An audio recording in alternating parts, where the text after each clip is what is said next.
The South Island Integrated Marine Unit is moving along toward Cabra Bay when they stop to perform a safety check.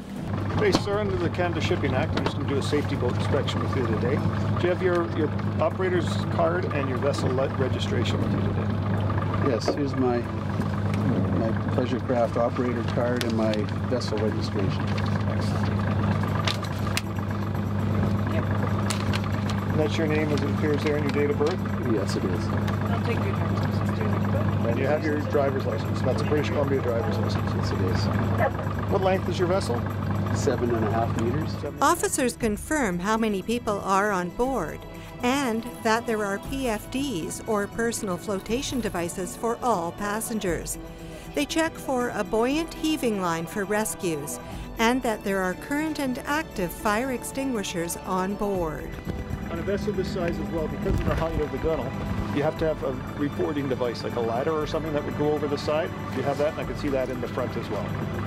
As this vessel operates at night, the officers next confirm flares are on board, and they check the date, as flares are only good for 4 years.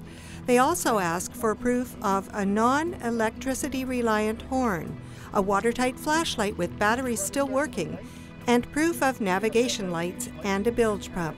So what I'm referring to here, I'm referring to the Safe Boating Guide, and I'm going to leave you a copy of this today.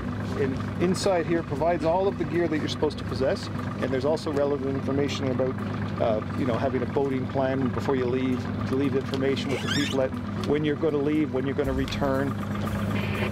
There's lots of good information in this as well. And also what I'm going to give you is a copy of our inspection certificate that we just completed. So all of your gear was in order, which is good. I'm going to give you a copy of the Safe Boating Guide today as well.